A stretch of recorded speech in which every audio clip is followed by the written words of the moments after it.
Come forward. You have nothing to fear here. I am Knight-Paladin Gelebor. Welcome to the great chantry of Auriel. Auriel, Halkosh, Akatosh, so many different names for the sovereign of the Snow Elves.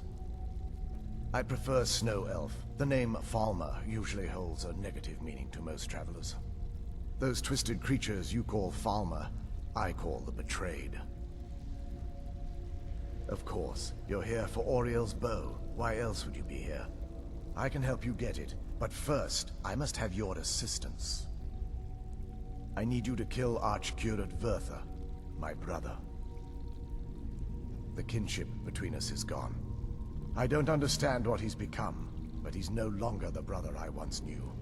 It was the Betrayed. They did something to him.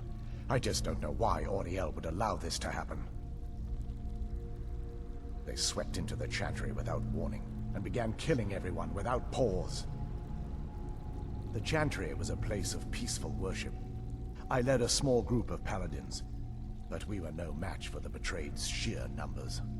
They slaughtered everyone, and stormed the inner sanctum where I believe they corrupted Vertha.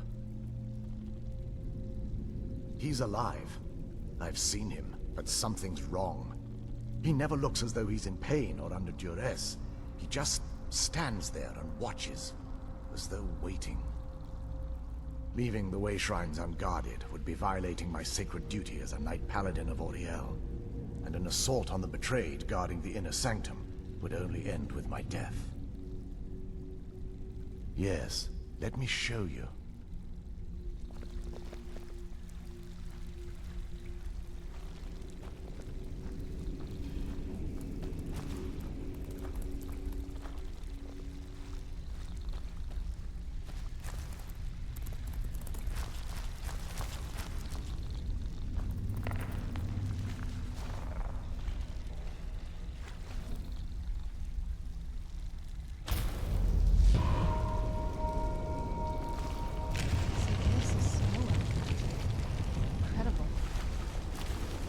This structure is known as a way shrine.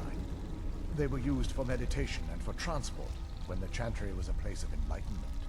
Prelates of these shrines were charged with teaching the mantras of Auriel to our initiates. What's that basin in the center signify? Once the initiate completed his mantras, he'd dip a ceremonial ewer in the basin of the way shrine's center and proceed to the next way shrine. So these initiates had to lug around a heavy pitcher of water. Marvelous. How long would they have to do that? Well, once the initiate's enlightenment was complete, he'd bring the ewer to the chantry's inner sanctum. Pouring the contents of the ewer into the sacred basin of the sanctum would allow him to enter for an audience with the Archcurate himself. All that just to end up dumping it out? Makes no sense to me. It's symbolic. I don't expect you to understand. So, let's get this straight. You need to do all that nonsense to get into the temple so we can kill your brother and claim Auriel's bow. I know how it all sounds. But if there was another way, I'd have done it long ago. The only way to get to my brother is by following in the initiate's footsteps and traveling from way shrine to way shrine, just as they did. The first lay at the end of Darkfall Passage, a cavern that represents the absence of enlightenment. There are 5 in total, spread far apart across the chantry. Caves? Oh no. The chantry encompasses far more than a few caves, as you'll soon discover. But before I send you on your way, you'll need the initiate's ewer. Once you've located a way shrine, there'll be a spectral prelate tending to it. They will allow you to draw the waters from the shrine's basin, as if you've been enlightened. This may be the last time we're able to converse. If you have any questions before you leave, I suggest you ask them. Otherwise, all I can do now is grant you my hopes for a safe journey.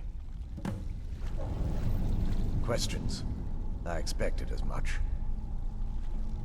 They're ghosts of the Snow Elf priests that tended the way shrines before being slaughtered by the Betrayed.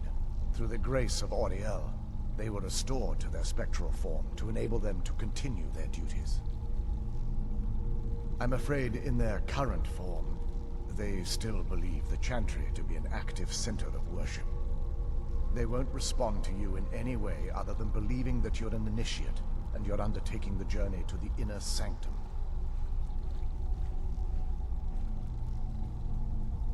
We were once a wealthy and prosperous society that occupied a portion of Skyrim. Unfortunately, we were constantly at war with the Nords, who claimed the land as their ancestral home. In a manner of speaking, we had always maintained an uneasy alliance with the underground-dwelling dwarves, and when faced with extinction, we turned to them for help. Surprisingly, they agreed to protect us, but demanded a terrible price: the blinding of our race. There were splinter groups that resisted the agreement, and even some that sought alternate alliances. But when it was all said and done, those elves were either slaughtered, vanished, or gave up and took the dwarves' bargain. I've often asked myself that very same question. The blinding of my race was supposedly accomplished with a toxin, certainly not enough to devolve them into the sad and twisted beings they've become. May Auriel watch over you.